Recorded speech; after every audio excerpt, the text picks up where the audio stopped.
There is no big wind turbine to buy. Nobody is making things like what we need. There's this famous teachers' college in the neighborhood. They're actually building a big wind turbine. After the oil crisis, all energy basically cost 3 times as much as before. If you encounter a problem, do something about it. This small 3-meter rotor on a windy day could produce as much electricity as we used on the farm.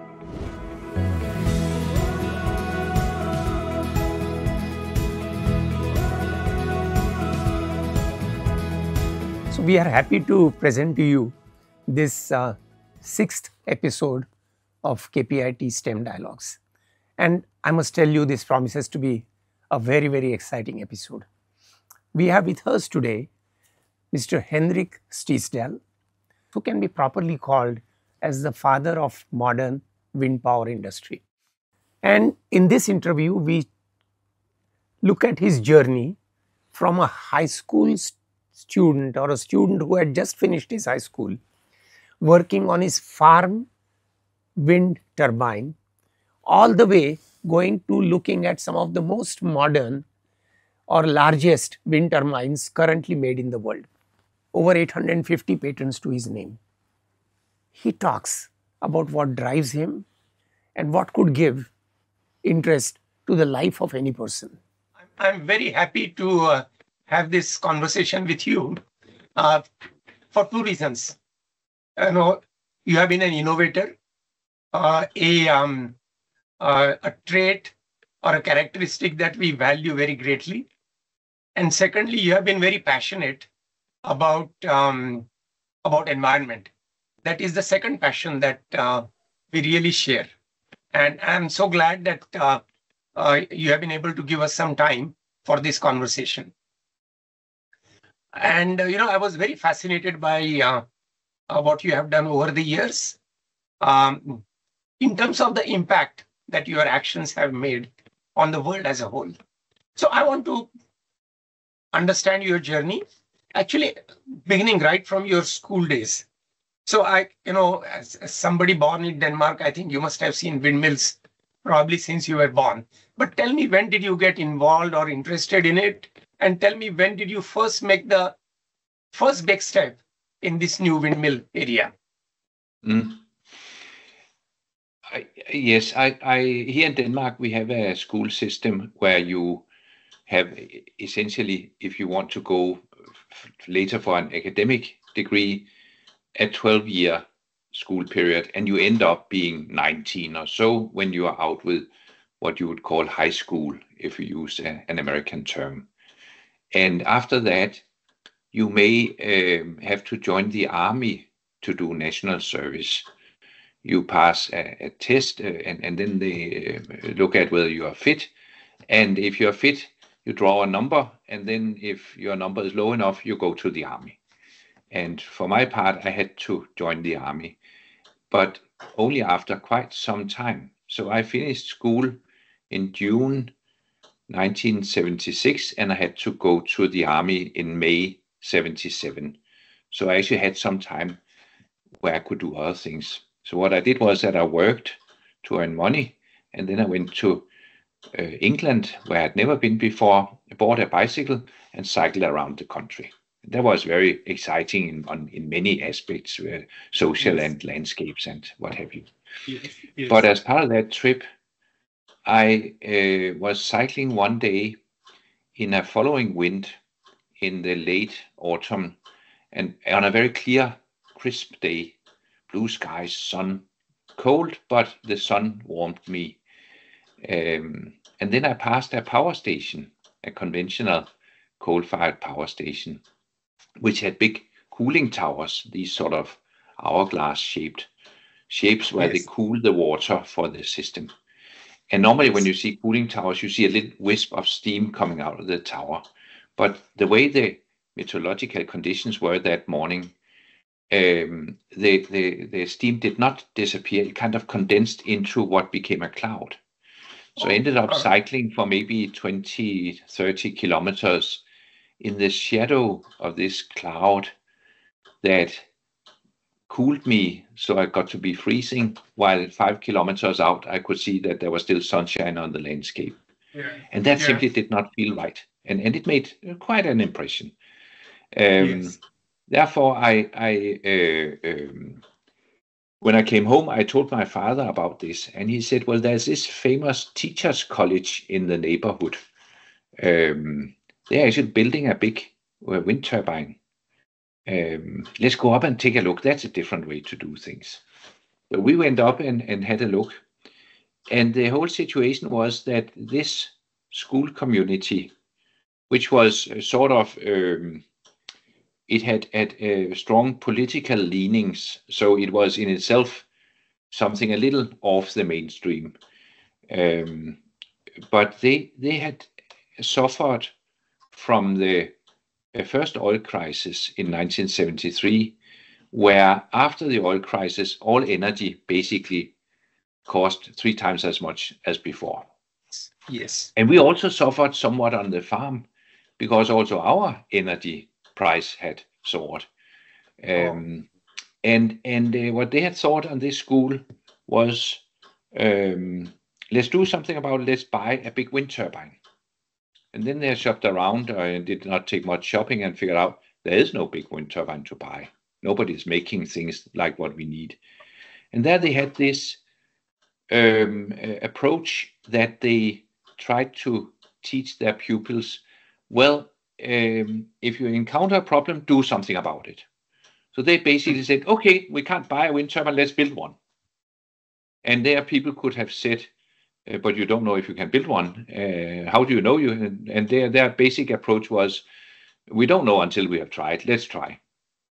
So they had this problem, and they decided to do something about it. And because this was a big community with many hundred people, it was a big thing that they built. But the approach was essentially something anybody could do to encounter a problem, say, let's do something about it. And I found that super inspiring. And I knew nothing about wind turbines. Of course, I had seen old style grain windmills in Denmark, but I had not seen any more. There were no modern wind turbines at that time. So I thought, well, interesting. And then we went home, and my father and I, and then we built a small rotor, a little over 1 meter diameter, with 2 blades. There was basically, we glued together some boards, and then we planed it and cut it with chisels and so on to make a rotor in the shape we thought was right. And in the beginning, it did not work. So we put it on a shaft we made out of a water pipe, 3/8 of an inch. And you could hold it in your hand and go out in the wind and then try to spin it. And in the beginning, it didn't work. But then after some grinding and shaping and looking at it, suddenly it became magic. It could not only run, but it could run really fast, 300 kilometers per hour, so far from your nose. And that was totally intoxicating. And one of the things you get with such a small thing is that if you hold it still in your hands and you got this board-like thing, it feels a little bit wind pressure, but not much. But when it starts spinning, the wind pressure really pushes you back. And you can feel all the small eddies in the wind because it kind of covers the whole disc when it's spinning. And then I was hooked. Yeah. And then I built a 3-meter turbine. At that time, I still didn't know about building a tower or anything like that. So I simply built a rotor. And then I built a very simple structure that I could put on the farm wagon, which made us able to put it out in the field. And then you could have it run when there was wind and measure the wind speed. We built a small handheld anemometer so that we could measure the wind speed. And there I discovered, to my surprise, that this small 3-meter rotor on a windy day could produce as much electricity as we used on the farm. And that was sort of the second eye-opener. Of course, it was on a windy day. You needed it to do a lot more because it also needed to supply good part on not so windy days. But it was really exciting. So I started building a big turbine, kind of out of thin air, you can say. I didn't have anywhere really to look. But the thing was that if you got interested in this topic, the technology as such was, of course, complicated, but no more complicated than what you could master if you were a young person with interest in mathematics and physics. Yes. So whenever I encountered something, what happens here? And I had to teach myself strength calculations. How do you calculate the strength of the tower? What about aerodynamics? How does that actually work? And so on. I would go to the library or look around for other sources of information. And it was always kind of a stretch, but not an impossible stretch. If somebody had said, oh, the future is thin film solar panels. So now please do a thin film solar panel. Yeah. But this here was in the sort of challenge level, difficult but doable. And that's, of course, what life is in many ways about, that you encounter difficulties and overcome them. Yes. So I built this turbine, and part of it I had to put on hold while I was in the army. So I only got it up in 1978. I spent 9 months in the army and couldn't do anything there. I didn't have any money, so I had to build it out of scrap parts or whatever. So I found parts at the local junkyard, and also the equipment I needed. I had the luck that I could kind of look around, and suddenly there was a lathe I could use to turn stuff, 1,400 kilos. So it cost 1,400 Danish kroner, because it was 1 kroner a kilo. That corresponds to about $200. So I got my lathe from 1914. So a very old machine, but then I could turn, and I got a big drill I could drill holes with, and so on. So all of that kind of came in a way, the same process. What do we do here? In order to build things, I needed to, the only useful way to join steel in many parts of such a structure is to weld it. I didn't know how to weld, but I got hold of a welding machine, and then with a lot of experiments and reading some books about how do you do welding, I learned to weld. So it in a way, it was a long chain of doing what I had seen these people at the school do: face a challenge, say, yeah, and then say, yeah, how do you go about it? You try to acquire information, or you and you go to it in a spirit of, it's an obstacle. There's one thing about obstacles, we all know they are to be overcome.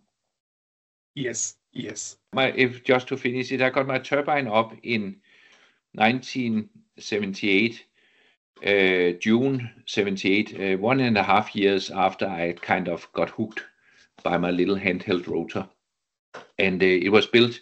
I built the blades, and I built the tower and other things, and then the sort of complicated parts, like the gearbox and the generator, I found at the junkyard. So it was very cheap, and but it worked, and it was 10 meters diameter, 15 kilowatts. So it produced, in this location, we had something on the order of 8,000-9,000 kilowatt hours per year. And we used 4. So there was also surplus power to sell. Now we know it works. Now we build a factory. So, I was at that time 22 years old. I wanted to get an education. He had no sense of money.